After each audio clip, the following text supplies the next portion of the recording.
The current had the chance to speak with outgoing Chancellor for the Los Rios Community College District, Brian King. I'm Brian King. I'm Chancellor for the Los Rios Community College District. So you've been in this position for a decade now, is that correct? A little more than that. I started in 2013, so I'm actually in my 13th year.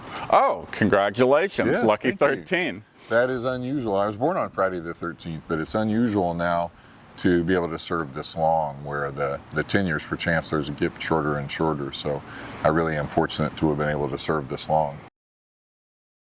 King feels that Los Rios is uniquely qualified to be able to weather the storms that the future brings. I think it's just the nature of the world now, that the pressure and the stress in many districts don't have the stability Los Rios does. So I've been very fortunate to be in a district that has had a lot of stability and is really strong financially, so that helps a lot. As the conversation went on, we discussed the various challenges that a chancellor encounters during their time at Los Rios in 2025. New technologies can be hard to adopt, but I think some of the communication technologies allow us to share information more quickly and to have consistent information shared immediately.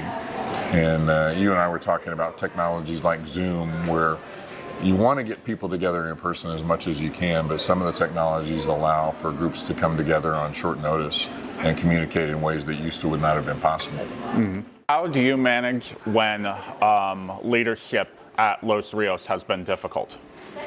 Well, I think the last several years have been a hard time for leaders, where there have been a lot of what I call 50-50 decisions, where whatever decision the leader makes, half of the group is going to think that was the wrong decision.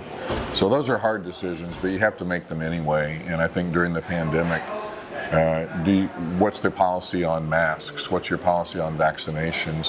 When do we come in person and when do we do remote learning? Those were all hard decisions, but I think the majority of people understand that we're getting the best information we can and making the best decision at that point in time. Mm-hmm. And good leadership recognizes that once you make a decision, if you get more information, you have to be nimble and respond to that new information. Right, that makes sense. So I want to ask about Davies Hall. Yeah. Specifically, I want to get your perspective on that whole situation. Sure. Well, you and I were just walking across campus, and Davies Hall is still standing at this point, and a reminder of the difficult times we went through together. We were notified by the Division of State Architect that the building could be unsafe, and they instructed us to get an engineer's review. And the engineer's review said that the building could catastrophically fail. At that point, we had no decision other than to vacate the building, because if something had happened with hundreds of people inside the building, that would have been completely unacceptable. And I understand that there were frustrations about how we implemented that decision, and no one is perfect, but I'm really proud of our students and faculty and staff for coming together, and really in about a week's time we're able to find a place on campus for classes to continue in person that had been offered in Davies Hall. Not every location was perfect, but I think that was a great effort by our whole team to allow those classes to continue in person, since students had chosen to be in person.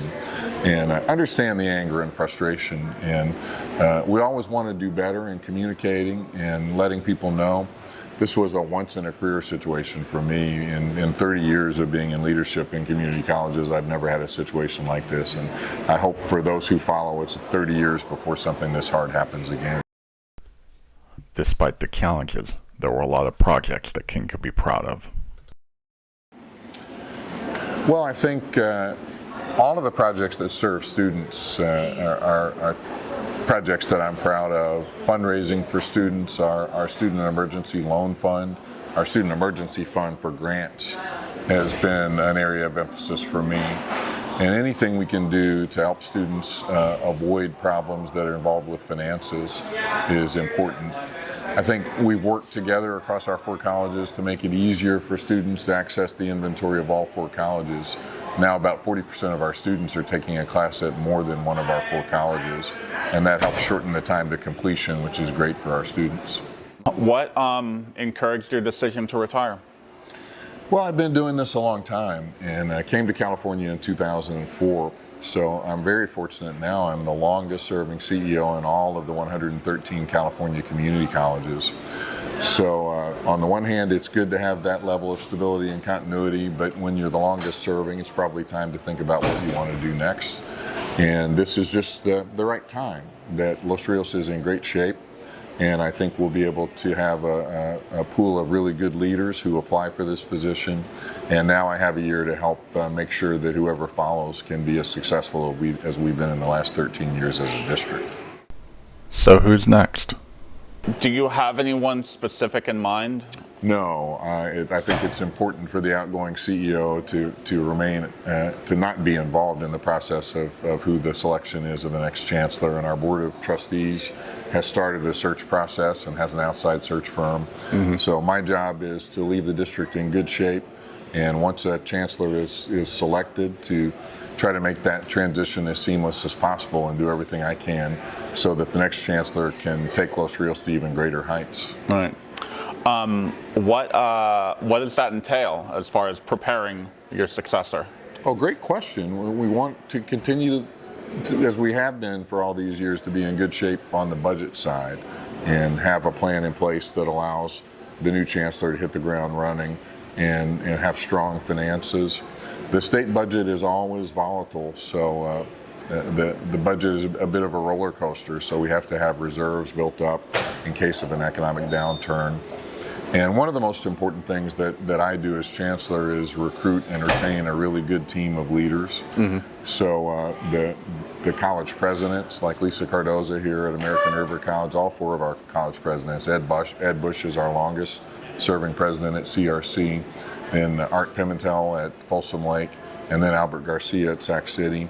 Part of my job is to support, hire, and encourage the presidents and also our vice chancellors. So we'll have a strong leadership team for the next chancellor poised to do great things. That's really good to hear.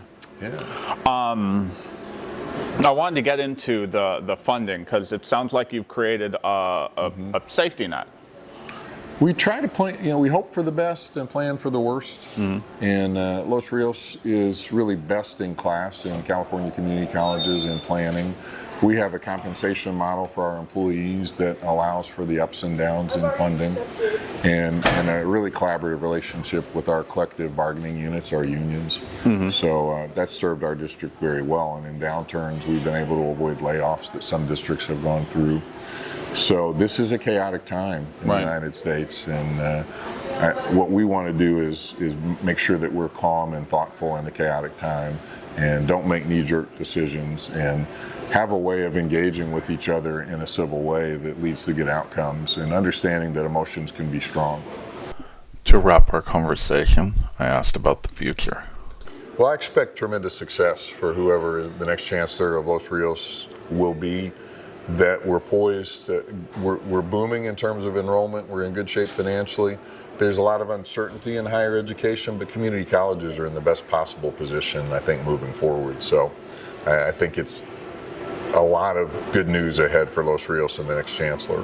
That's awesome to hear. Yes. Well, thank you very much for your time, Dr. Brian King. Appreciate it, Will. I enjoyed the conversation. Appreciate you.